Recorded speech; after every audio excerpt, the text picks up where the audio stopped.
آیات کے اوپر، جس کے بعد صبر آ جائے گا سب کو کہ اللہ تعالیٰ نے یہ تکلیف کا سلسلہ دنیا میں جو رکھا ہوا ہے اس پہ صبر کے لیے کیا ترغیب دلائی ہے۔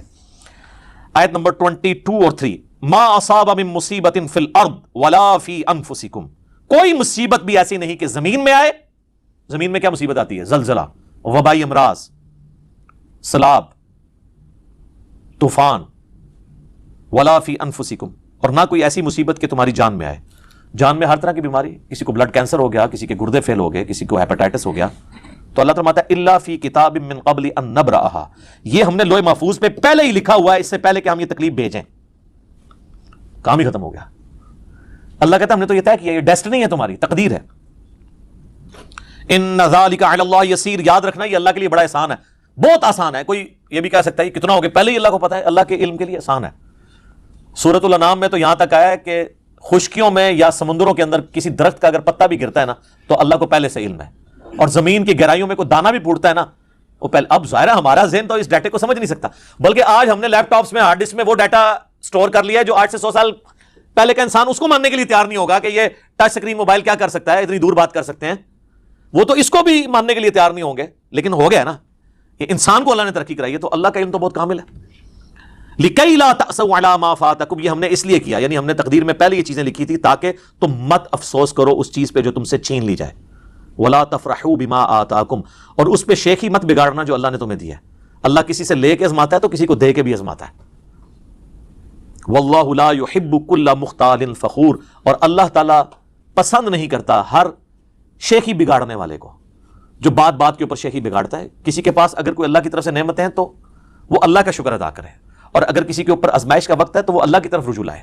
اس لیے تو نبی الاسلام نے فقر کی زندگی گزاری ہے نا سر، پریکٹیکلی آپ نے ثابت کیا ہے فقر کی زندگی گزار کے کہ آپ اس امت کے لیے رول ماڈل ہیں۔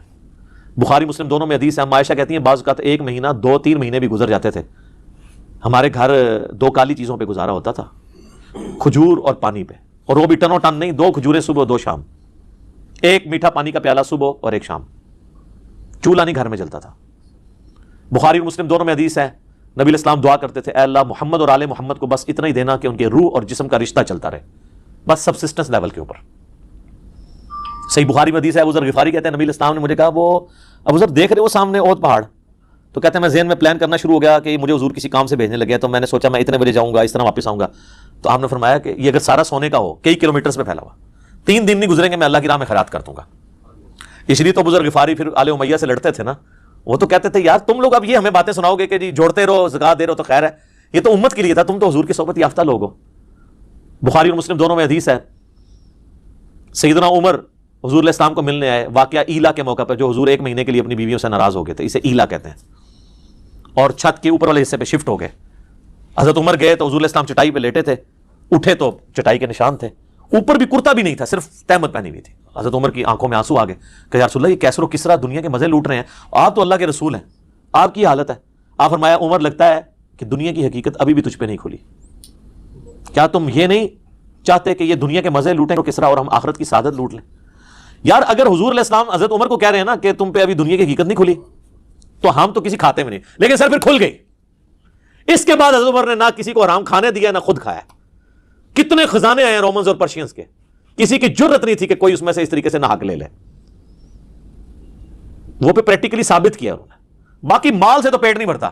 بخاری مسلم میں حدیث ہے، حضور علیہ السلام نے سورۃ التکاثر پڑھی، الہاکم التکاثر حتی زرتم المقابر، پھر حضور نے کہا کہ ابن آدم کہتا ہے میرا مال میرا مال میرا مال، حالانکہ تیرا مال تو وہ ہے جو تو نے کھا کے ختم کر لیا یا پہن کر بوسیدہ کر لیا، باقی تو تیرے پچھلوں کا مال ہے، وہ رسا کا۔ انسان کھا پی سکتا ہے یا استعمال کر سکتا ہے، چاہے کپڑے ہوں چاہے گھر ہو، وہ بھی لباس میں ہی آتا ہے نا، شیلٹر ہے نا، باقی تو تیرے پچھلوں کا مال ہے۔ بخاری اور مسلم دونوں میں حدیث ہے، نبی علیہ السلام نے فرمایا انسان کے 3 دوست ہیں، ایک ہی ساتھ جاتا ہے، 2 باہر رہ جاتے ہیں، اس کے رشتہ دار اور مال باہر رہ جاتے ہیں، اعمال ساتھ جاتے ہیں۔ امال میں مال بھی جا سکتا ہے اگر اللہ کی راہ میں خرچ کیا ہوا ہے۔ اچھا وہ جو حدیث ہے نا کہ انسان کہتا ہے میرا مال، اس میں تیسری بات بھی آپ نے کی، تیرا مال تو وہ ہے جو تو نے کھا لیا یا پہن کے بوسیدہ کیا یا اللہ کی راہ میں خرچ کر کے آخرت کے لیے سٹور کر لیا۔ یہ بھی الفاظ ہے اس بخاری مسلم کی حدیث میں، وہ بھی سٹور ہے، اس کا اجر ملنا ہے۔ پھر بخاری مسلم دونوں میں حدیث ہے، نبی علیہ السلام نے فرمایا کہ ابن آدم کے پاس اگر سونے کی 2 وادیاں ہونا تو وہ تمنا کرے گا تیسری بھی مل جائے. اس کا پیٹ صرف قبر کی مٹی بھرے گی. یہ تو ایک نہ ختم ہونے والی چیز ہے. اسے کہا جاتا ہے محدثین کے ہاں کتاب الزہد یہ چیپٹر ہوتا ہے, یا کتاب الرقاق. مشکات کی 30 جلد میں بخاری مسلم اور باقی احادیث کے ریفرنس سے آپ کو ساری احادیث کمبائنڈ فارم میں سینکڑوں کی تعداد میں ملیں گی کتاب الرقاق چیپٹر کے اندر. دل میں رقت پیدا کرنے والی حدیثیں. کتاب الرقاق وہ چیپٹر دل میں سوز و گداز نرمی پیدا کرنے والا. تو مکافات عمل سے بات شروع ہوئی تھی, کہاں تک پہنچی؟ الٹیمیٹلی اس پہ ورڈکٹ یہ ہے کہ آج کی ڈیٹ میں کوئی شخص کسی کے بارے میں کلیم نہ کرے کہ مکافات عمل ہوا ہے. ہاں جب اس کے اوپر کوئی چیز آئے وہ اپنے بارے میں خود سوچ سکتا ہے کہ میں نے اپنے ماں باپ کے ساتھ یہ کیا, میرے ساتھ یہ ہو رہا ہے. ٹھیک ہے, یہ والا پورشن وہ خود سوچے. باقی یہ کہنا کہ کسی کے ماں باپ کی سزا جو ہے وہ اس کی اولاد کو ملے گی, یہ نہیں ہے. کسی نے جو ہے وہ کسی کی یعنی اپنی بہو کے ساتھ برا سلوک کیا ہے تو اس کی اپنی بیٹی کو جا کے میکے میں یعنی ادھر ملے گی جا کے, یہ غلط ہے. سسرال والے اسے اس لیے تکلیف دے رہے ہیں, اس کو اس لیے دے رہے ہیں کہ اس کی ماں اپنی جوانی میں کیا کر. نہیں بھائی, ہر بندہ اپنے اعمال کا جواب دے. میں آپ کو صحابہ کرام کے کیسے واقعات سنا سکتا ہوں کہ ان کے آپس میں بیویوں کے ساتھ کیا کیا معاملات ہوتے تھے, وہ یہاں کو سن نہیں سکتا. آج بھی آپ عرب ٹریڈیشن میں دیکھ لیں عورتوں کے ساتھ وہ کیا سلوک کرتے ہیں. تو وہ اس طرح کی چیزوں کا آپ نے پلی نہیں لینی کہ اس کو کس چیز کی سزا مل رہی ہے, نعوذ باللہ. باقی نیک بندوں کے لیے درجات کی بلندی کا ذریعہ ہے آزمائشیں آنا. برے لوگ بھی اس اعتبار سے کہ میرے اعمال کی شامت ہے اور میرے گناہ معاف ہو جائیں گے اور میں اپنی اصلاح بھی کر لوں. کسی کے بارے میں کوئی ورڈکٹ نہ دیں, اپنے اوپر ضرور لاگو کر لیں.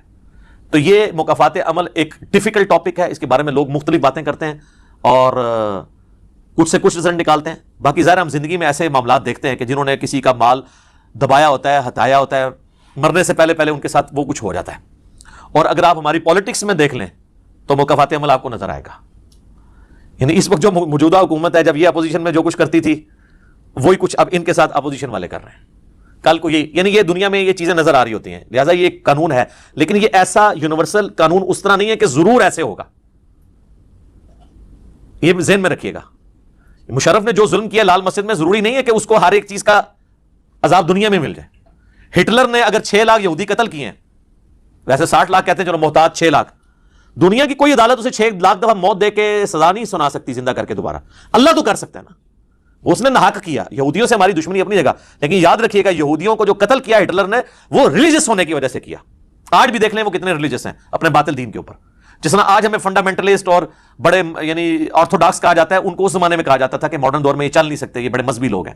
جو کچھ آج ہمارے ساتھ یورپ اور امریکہ میں مسلمانوں کے ساتھ ہو رہا ہے, یہ کچھ اس زمانے میں ان کے ساتھ کیا جاتا تھا. ان کو مذہب کی پاداش میں قتل کیا گیا, تو ظلم ہوا. ہم تو کنڈیم کرتے ہیں, کوئی بھی کرے. تو یہ دنیا میں اب کوئی ہٹلر نے تو خود ہی اپنے آپ گولی مار کے مار لیا, تو اس کو تو مکافات عمل کوئی نہیں ہوا. لیکن مکافات عمل فی دنیا نہیں ہے, صرف مکافات عمل ہے. اتنا آپ ٹرم رکھیں کہ مکافات